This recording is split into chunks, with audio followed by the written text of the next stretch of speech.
$1,000 to one lucky person who subscribes in the next 7 days.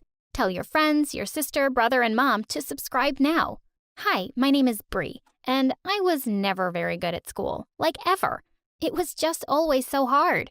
Even if I tried, I could hardly ever focus with all the noisy kids and the screaming teachers, and I hated the piles of homework. You see, it's not like my parents ever helped me with it. In fact, they just made it really difficult to study because they were the loudest people on earth. They'd do nothing but watch TV, play music, or have parties. It took me 2 tries to pass first grade. Mom told me back then that I was special and needed more time than other kids. She paid the 2nd grade teacher to let me pass even though I failed every test and never turned in any homework. She gave her $1,000 and promised free haircuts at her hair salon. My parents also lied to their friends about me.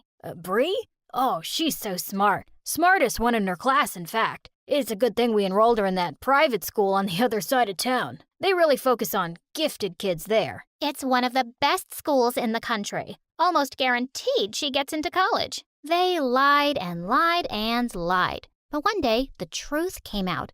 I accidentally heard my parents talking. Why can't she be smart like our friends' kids? She's nothing but an embarrassment. No, honey, she's not. She's special. She just needs time. Listen to me very carefully. She's not special. She is dumb. And for the first time in my life, I knew Dad was right. When I got to the 5th grade, I found out it was much harder than every other year before. I would sometimes cry at night into my pillow because I found everything so difficult and just felt so dumb. And it didn't help at all that my cranky old teacher, Miss Anderson, was so mean. I was 12 when I started in Miss Anderson's class and failed the first try. I can't believe I'm going to have you in my class again. Start working harder, Bree. Being pretty won't get you anywhere in life. Well, at least that's one nice thing everyone agreed on. I was really pretty, and thanks to Mom's beauty salon, I always looked perfect at school. I could see other girls eyeing me enviously, but they didn't know that I envied them. I would trade my looks for brains any day.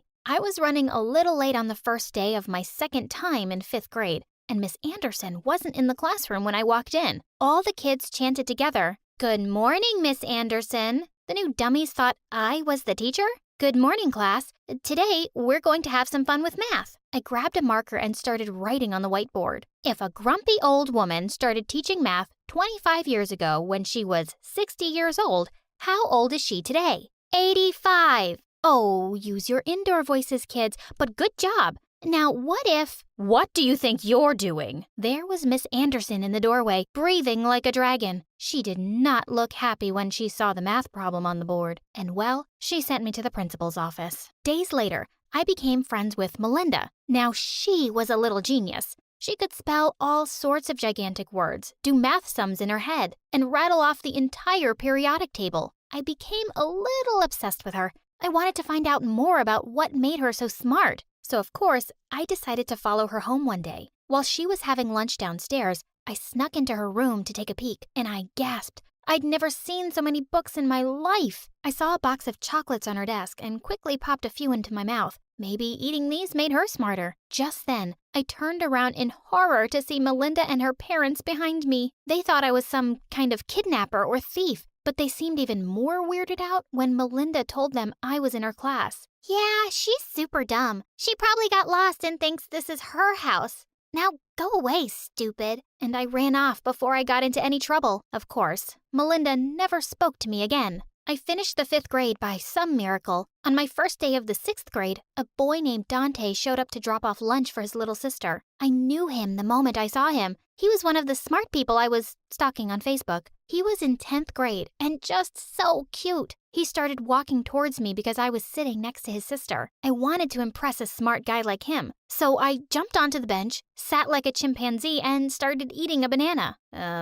Are you okay? Never better. Do you know that chimpanzees eat 150 pounds of bananas each day? That's a lot of bananas, actually. Are you done with your amount of bananas for the day? Did he just call me a chimpanzee? Which one is yours? Mine? I have only one banana. What? Which one is your brother or sister? Oh, that one. That one's mine. I pointed to some random boy on the playground. That's not your brother, Bree. You don't have one. I was mortified. Now he'd caught me lying to him, and he already thought I wasn't smart. Bree's in my class, Dante. So you're a 6th grader? Can someone be this dumb? I know you're like super pretty, but that doesn't mean you just stop using your brain, you know? What a total jerk. His sister poked me in the ribs and grinned. He likes you. Well, I barely finished the 6th grade as well, and when I went to middle school, I finally understood what hell meant. Mean girls were making fun of me all the time for being older and dumb. It's not like they were any smarter. All they cared about was makeup and fashion. Since I was an expert in makeup and hair, eventually the girls started becoming friends with me, and I really liked being the popular girl, and I almost forgot about me not being smart enough. That is until one day I accidentally found out that my so-called girlfriends were having a study session with the smartest boys in the class before the exams. When I asked why they never told me about these sessions, one of them said, "Bree, you don't need these sessions. It's not like you'll pass the exams. They won't help you with anything. Neither do you. You just go there to make out with the boys." Yeah, it's amazing to kiss and be kissed while studying, but you will never experience that, dummy. I was so mad at her that I threw a book at her, but sadly, it missed. That day, I went home determined to study hard, harder than any other time.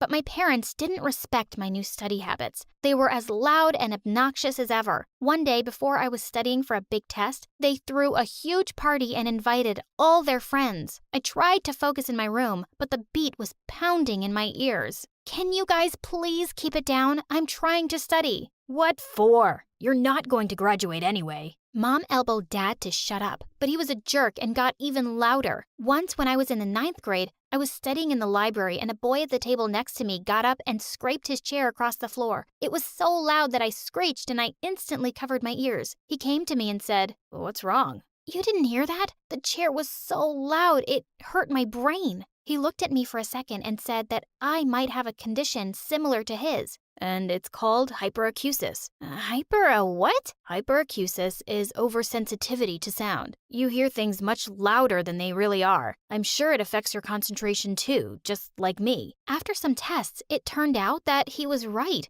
I was really happy because it meant that I wasn't actually stupid. I just had trouble focusing because of my condition. So from that day on, I made sure to always cover my ears with headphones when studying. I studied really hard for a math exam and was sure I'd get a high grade, but I only got a D. Oh, so you actually thought that headphones would help you with anything. That's the dumbest thing I've ever heard, even from someone as dumb as you. Stop it. I keep telling you, she's not dumb. She's special. And that day, I just snapped. Both of you, just cut it out. Dad, I thought my intelligence was my biggest problem, but having you as a father is the worst thing that has happened to me. And Mom, I'm not special. Do you need to believe I'm special to love me? I'm your daughter. You should accept me and love me just as I am. And with that, I stormed off. The next day, I left my parents for good. I was old enough to move out, and I got a waitressing job after school. And well, I really loved it. After my shift, I'd often sit at the cafe with my headphones on and do my homework. One day while I was studying, I looked up to see a handsome guy sitting in front of me. It was Ethan. He came to the cafe regularly, and I had such a crush on him ever since he told me that he was some data analyst. Hey, you didn't hear me with those headphones on, and you look really busy with your chemistry homework.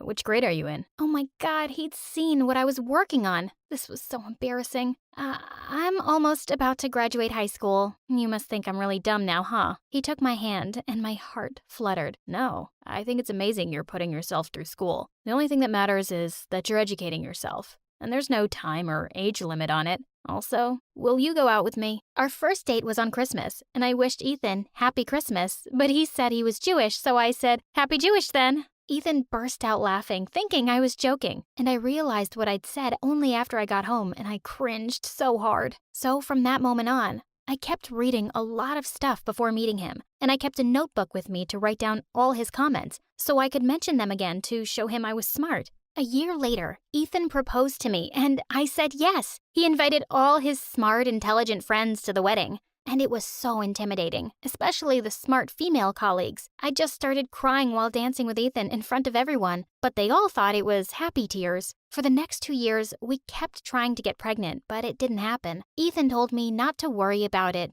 but I started feeling even more insecure. Everybody could be a mom. Was I going to fail at this too? To our delight, I got pregnant a few months later, and gave birth to a beautiful baby girl, Anna. The minute I saw her face, I knew I would be a good mom. And I was. Once, Anna didn't stop crying and I noticed her lips were slightly blue. I immediately knew something was wrong and we had to take her to the hospital. When the doctor checked her, he was impressed. He looked into my eyes and said, "That's actually really smart that you were able to spot the problem right away." That was the first time someone said that to me, and it was a freaking educated doctor. From that moment, I started to understand that it was okay not to be perfect or the smartest. I could still be someone who could raise a good kid and do good in the community. 3 years later, it's Anna's first day at school today, and I can't wait to learn all sorts of new things from her.